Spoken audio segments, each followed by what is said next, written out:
Halo, perkenalkan, nama saya Ari Putra Pamungkas, mahasiswa psikologi Universitas SLU.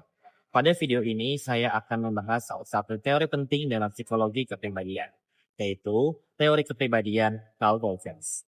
Namun, alih-alih membahasnya sebagai presentasi formal, saya ingin menyampaikan materi ini dalam bentuk cerita dan refleksi, agar teori Carl Rogers bisa lebih mudah dipahami dan terasa dekat dengan pengalaman kita sehari-hari. Pembahasan ini disusun berdasarkan makalah dan presentasi yang telah saya buat, dengan mengacu pada buku Theories of Personality oleh Scouts and Scouts, serta didukung oleh jurnal penelitian yang relevan. Semoga melalui video ini, kita bisa melihat bahwa teori kepribadian bukan hanya konsep akademik, tetapi juga berkaitan erat dengan pengalaman manusia dalam memahami diri dan hubungan dengan orang lain. Carl Rogers dan cerita tentang menjadi diri sendiri. Pernah nggak kamu merasa capek karena harus jadi versi diri yang orang lain harapkan?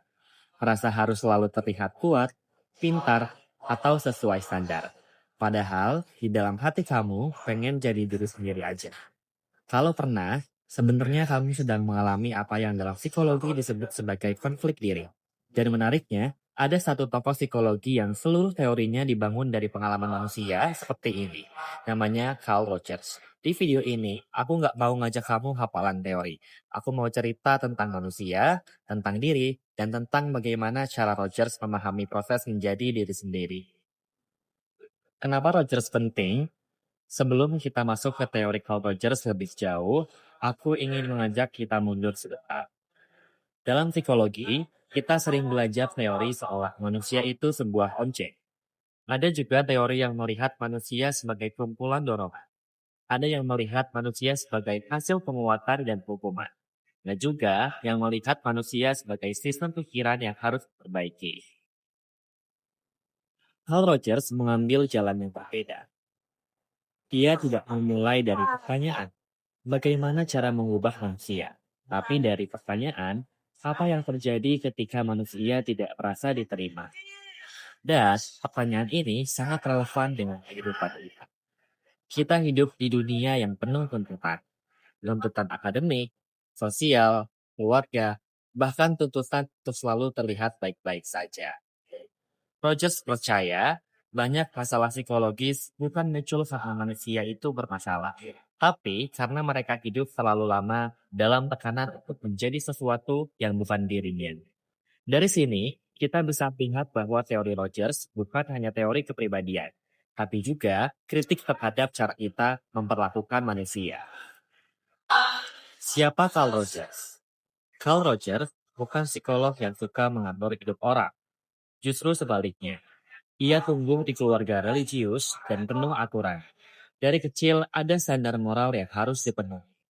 Menariknya, pengalaman hidup itulah yang nantinya membuat Rogers bertanya, apa jadinya kalau seseorang hanya dicintai ketika ia memenuhi harapan orang lain?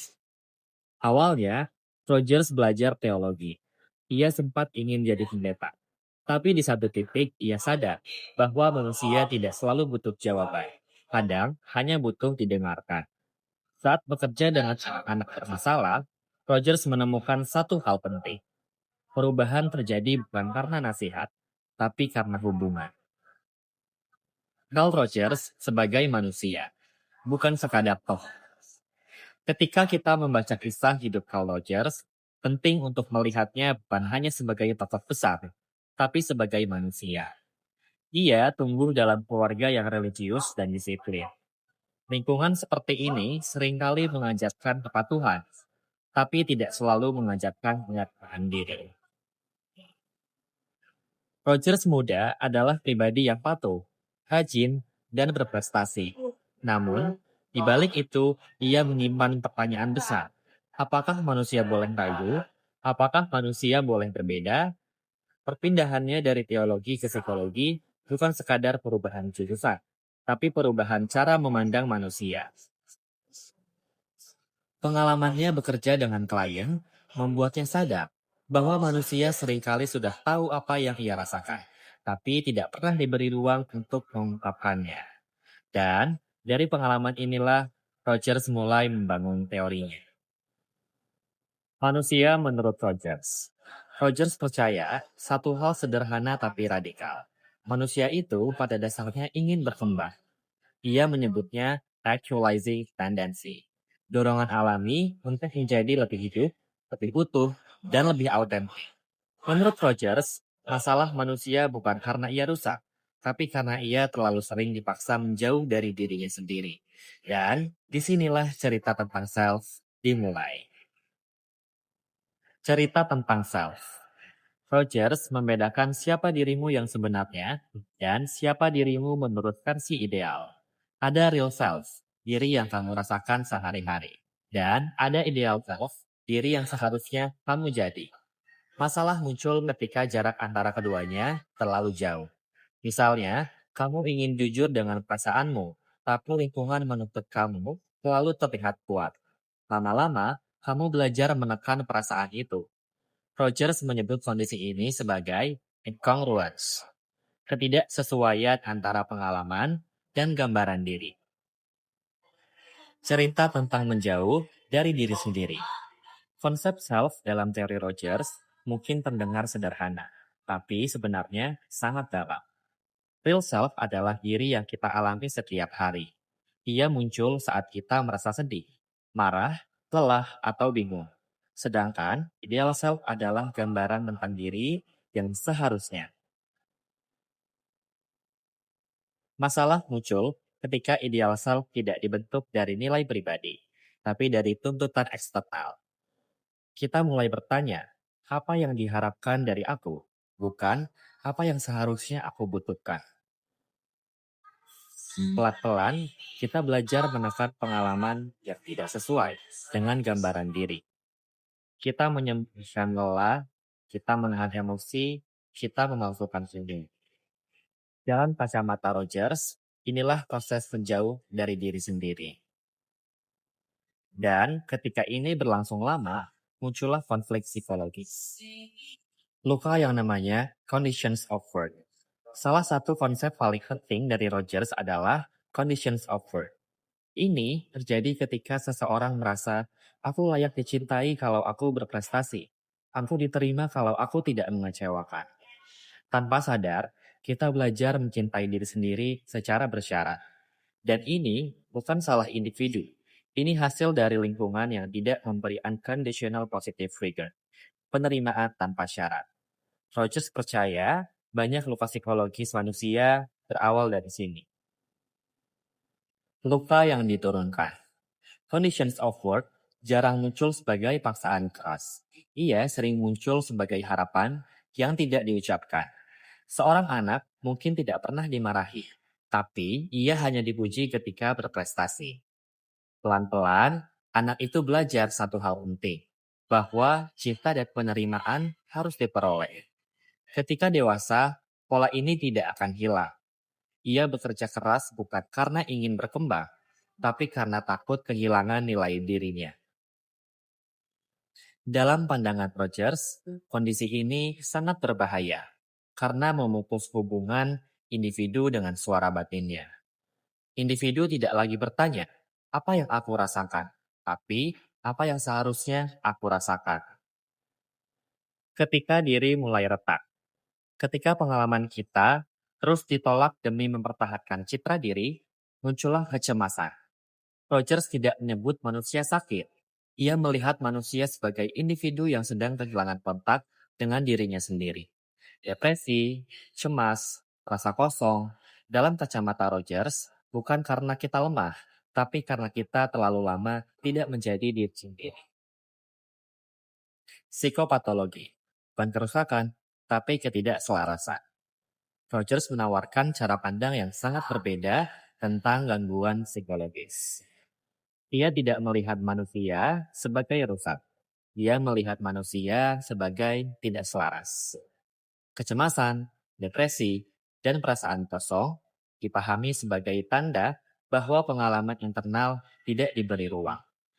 Dengan cara ini, Rogers mengajak kita berhenti bertanya, apa yang salah dengan aku? Dan mulai bertanya, bagian mana dari diriku yang selama ini aku abaikan. Terapi yang tidak menghakimi. Berbeda dengan terapi yang penuh teknik, Rogers menawarkan sesuatu yang sangat manusiawi. Dalam client-centered terapi, terapis tidak mengarahkan. Ia hadir dengan empati, keaslian, dan penerimaan. Rogers percaya ketika seseorang merasa benar-benar diterima, ia akan mulai menerima dirinya sendiri. Dan disitulah perubahan akan terjadi. Terapi sebagai hubungan manusia. Pendekatan terapi Rogers sering dianggap terlalu sederhana. Padahal justru sangat menantang. Tidak mudah untuk hadir sepenuhnya tanpa menghakimi. Rogers percaya bahwa hubungan yang aman dapat mengaktifkan kembali potensi manusia. Dalam hubungan seperti ini, klien tidak diarahkan, tapi ditemani. Dan justru dari pendampingan itulah perubahan akan muncul. Contoh kasus. Bayangkan, seorang mahasiswa berusia 21 tahun. Pintar, rajin, tapi selalu merasa tidak cukup. Ia hidup dengan standar orang tua dan lingkungan. Setiap kali ingin jujur pada dirinya, ia merasa bersalah. Dalam konseling ala Rogers, tidak ada paksaan untuk berubah. Yang ada hanya ruang aman untuk memahami diri. Perlahan, cemasannya berkurang. Bukan karena nasihat, tapi karena ia akhirnya merasa diterima. Apa kata penelitian modern? Penelitian Yosef dan Murphy tahun 2019 menunjukkan bahwa terapi person-centered efektif untuk distress ringan hingga sedang.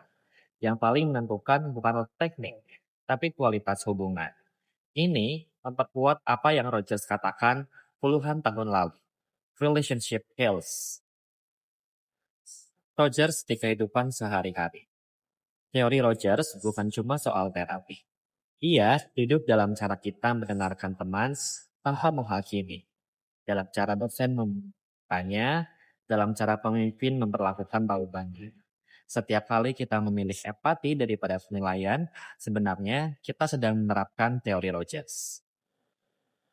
Rogers dalam hidup kita hari ini. Kalau kita tarik ke kehidupan sehari-hari, teori Rogers sebenarnya sangat tepat dalam cara kita mendengarkan teman atau dalam cara kita memperlakukan diri sendiri. Seringkali kita menjadi orang yang paling keras pada diri kita. Rogers mengingatkan bahwa pertumbuhan tidak lahir dari tekanan, tapi dari penerimaan. Carl Rogers tidak mengajarkan kita bagaimana memperbaiki manusia. Ia mengajarkan bagaimana menemani manusia untuk kembali menjadi dirinya sendiri.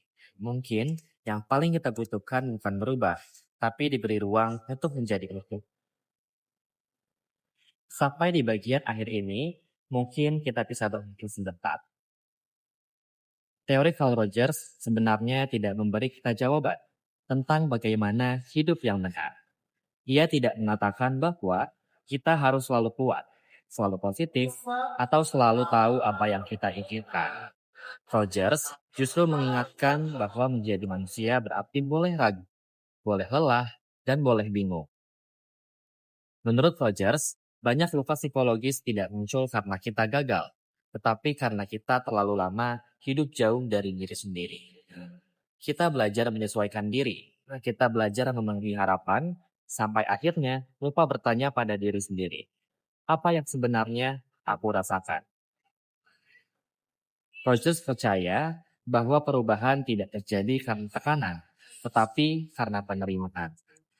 Ketika seseorang merasa benar-benar diterima, ia mulai berani menerima dirinya sendiri. Dan situlah proses pertumbuhan dimulai. Mungkin kita tidak selalu bisa mengubah lingkungan kita, tapi kita bisa mulai dari satu hal sederhana. Memberi ruang pada diri sendiri untuk jujur. Tidak jujur menyalahkan diri, tetapi jujur untuk memahami. Tidak jujur untuk menghakimi, tetapi jujur untuk menerima. Carl Rogers tidak mengajarkan kita cara memperbaiki manusia. Ia mengajarkan kita cara menemani manusia, termasuk diri kita sendiri. Dan mungkin di dunia yang penuh tuntutan ini, itu adalah pelajaran yang paling penting. Terima kasih sudah meluangkan waktu untuk mendengar.